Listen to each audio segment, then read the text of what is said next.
Hello everyone, my name is Jan Dufour and I'm an independent Stampin' Up! Demonstrator. Today I'm going to show you a Slimline card using our Slimline dies. There's two of them. There's this one and then there is also this one. Each of them has an envelope flap or a decoration of sorts. The other one is currently tied to a sheet of paper. This is the one that we're going to put on the envelope that we make for the next video, so stay tuned for that. Stampin' Up! Does sell one set of slimline envelopes, but they go with a specific suite. So there's soft succulent, gray granite, and white, which the white would work out all right with this, but I wanted to be able to use up some of my designer series paper.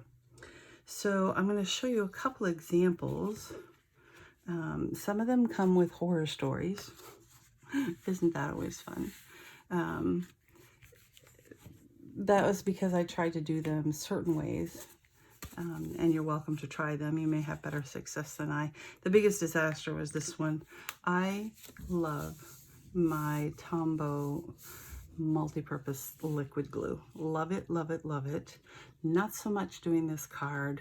I got glue everywhere, and I don't know if this is focusing, but if you see any of these dots, and I tried putting powder down to get rid of it, it was a nightmare. Yuck. I can't send this one. It's not good. I'll cut off the back of it and use that paper. The next one I tried with a little better success was this one, and what I did was put it on the silicone mat and used my Seal Plus, or just Seal, on the back of it, and then kind of wiped it around to the back of it, just like you do with tear and tape when you get too much on there. And that wasn't quite as messy, although I still had to work at getting some of the residue, which is still on here. This one's usable. I saved this one. I can give that one out. And then I just learned that the easiest way is to use our adhesive sheets, which come 12 by 6. There's 12 in there for $10. It comes out to about 50 cents. Let me see, did I make that right? No, it's less than 40 cents a card. And for this card, you really need to use it. It's definitely worth it. We're going to do the reverse of this one. We'll show them together after I do it, because I'm going to use a little bit of video magic. I will have all of the measurements down below in my blog, but this piece, whatever color you're going to use, is 3 5/8 by 8 11/16, and I'll apologize for the 11/16. You only have to worry about the 11/16 if you decide that by placing it and centering it, you will get a frame that you can use, a separate outside frame that you can use. And I've hidden them all away for right this second, so I don't know where they are, but anyway, I will show it to you when we do the envelope video next week. So again, using the magic of video, I have this, and it is backed with the peeling. Oh, I did want to show you. So this is the perfect size. I cut one out. So I cut the length first, and then, oops, no, I cut the bottom off. Yeah, the length of this first, so I get this sheet, and then cut it 3 5/8, and then you can use it this way. You can slice this in two. You can use this quilt effect and get the second one done, and then still have a little bit left over. So the way you put this on is there's a crack and peel type feature. So you take it off, and believe it or not, this is the sticky side. So when you first take it off, be careful. And this pretty much, when it wants to stick, it sticks. But if you're very careful, you can pick it up if it's not quite placed right. And the actual absolute placement is not as necessary, because there'll be enough there. Then the easiest after that is just to peel this, place it where you want it, and then basically peel this off, and it'll lay down. And it did go off sides a little bit, but it'll still have some of that where I need it. So that's how you put it on. It's already fallen off because I was just placing it like this. So you'll get the cutout, and then you'll get this nice black frame, which I used on the envelope. So that's how you do that. So then you take your, what did I do with my card? I'm hiding it. I apologize. I have so many things on my desk. To make the card base, the finished size is 8.5 by 3.5. So you cut out 8.5 by 7. So it takes basically a whole sheet of whatever base cardstock you're using. You score it at 3.5, which is the middle of 7, and fold it, and you get this. And I'm going to burnish it again since I have been playing with it. I want it to be as flat as possible when I put this down. And if you'll remember, there was crack and peel on it, so you can do this and pull it all the way off. And keep pulling until you get this kind of fun to pull out all of these little pieces. And oh, I have a little gem here hanging around. How fun. You can do it either this way or with the chevrons going in the opposite direction. It's really up to you. I think that I'm going to do this one the same way so that you can compare what it's like with the different colors. I'm going to put this side down because if you get 3 sides right, the 4th side will also be right. And this way you have the non-sticky side over here. So if you measure, if you're looking at this, and this side will come out right. Now you can bend it back and pull off the adhesive of the second piece. This is kind of cool when it just kind of pulls off. And of course, this is not going to be used for anything, but I'll pull it down towards the center and then kind of straighten the chevrons out and then mark them down. And believe me, this is so much easier than doing it the other way. Now, because I cut out the pink, I got all of these chevrons. And when I cut out the black, I have these chevrons. Now, all of these from here to here are identical. So there's 1, 2, 3, 4, 5, 6, 7 identical pieces. Then there's a shorter one here, and these angles, and this one with the flat bottom. So you can make multiple cards. You can even do it without having this background as a base, which if I can get it done, this would be kind of cool. And figure out placement, maybe using your Stamparatus or whatever, and maybe just even adding the frame with this would be kind of cool. But anyway, that's not what I'm doing. I'm going to mimic this one. So I'll get rid of the black.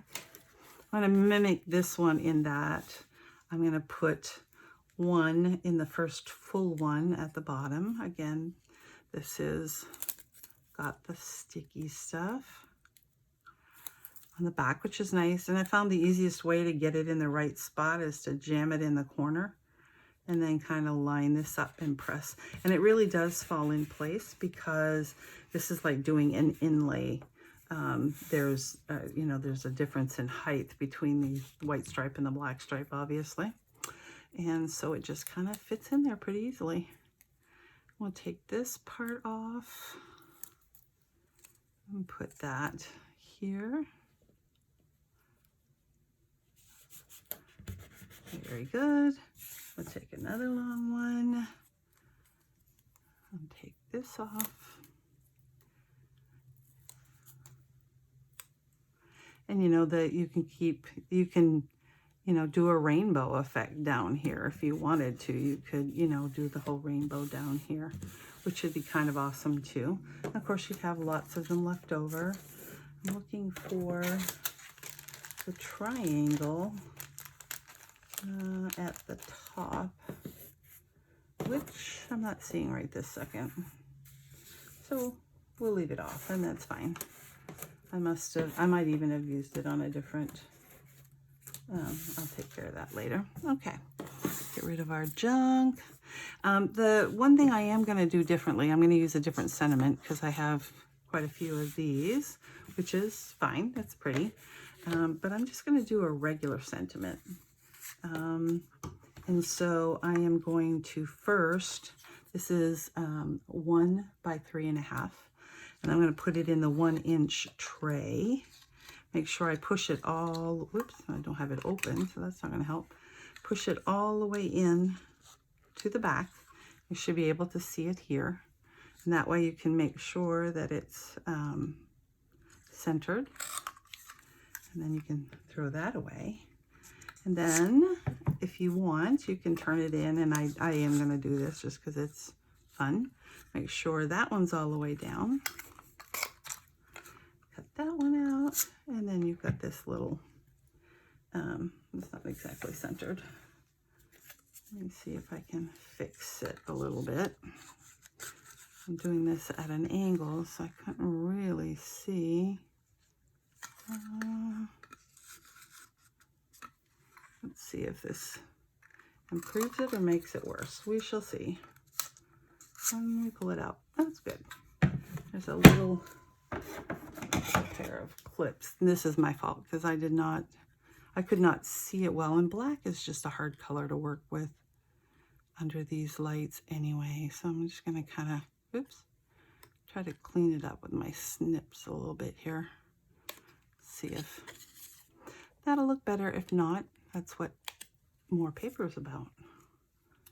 I could cut this and redo it and just make it shorter. As a matter of fact, I think I will. Let's just start with this. This is my other piece, so I kind of have to make this also shorter. Let's try for about like this. And that's just so that it will be inside. So let's try that back piece again and see. I don't have my glasses on, so that doesn't help either. Put that in here again. See if I can center it.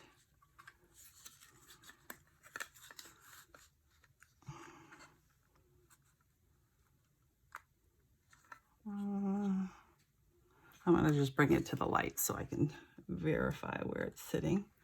All right, there we go. That's better. And then we'll do the same thing with this. Now this is 3/4 by 3 1/4, which is made to go in the second groove. Again, I'm going to flip it over and make sure it's centered. And then we'll flip it around, put it in that second channel. Still going to flip it around. And that is not sitting flat, so that's why the last one got kind of funky. There we go. So now we have our flag, and if I cut it right, one should sit in the other. I didn't quite cut it enough, so let's try. See, when you do things on the fly, you just have to work with it, that's all. And yes, we're not perfect. We make mistakes too. Let's see if I can straighten that out a little bit. All right, let's see if that fits better.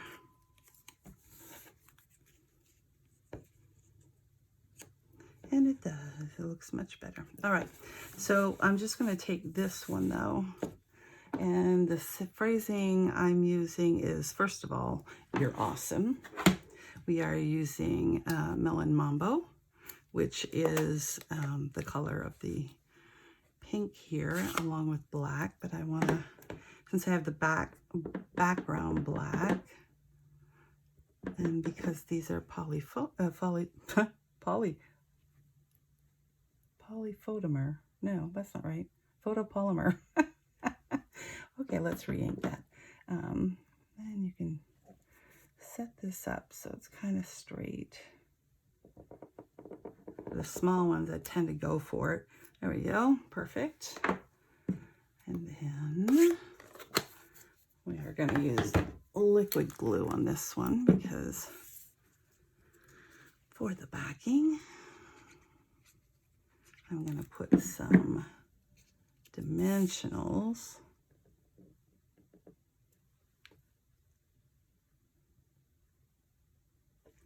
There we go. I'm going to close this up. I'm going to grab some dimensionals.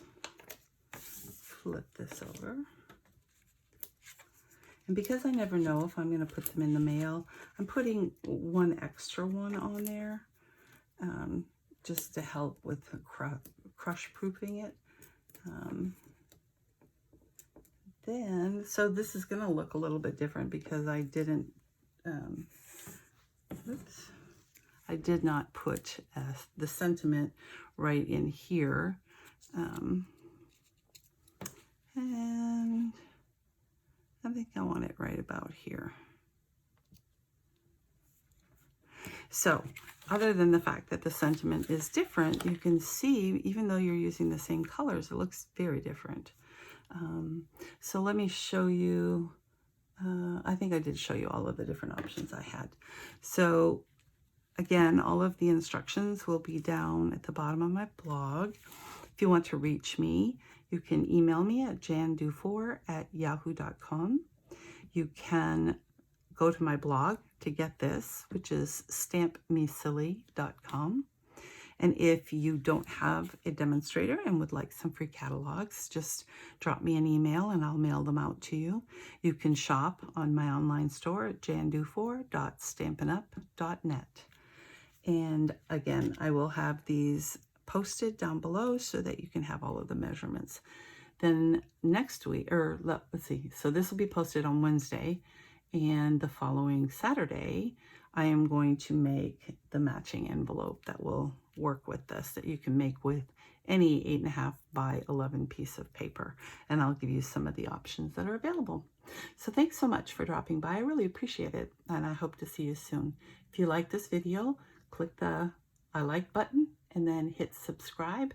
And then you'll get one email from me when I post. And that's the only emails you'll be getting, other than an amazing flash sale like free shipping. So I won't junk up your email box. I appreciate it. Thanks so much. Bye.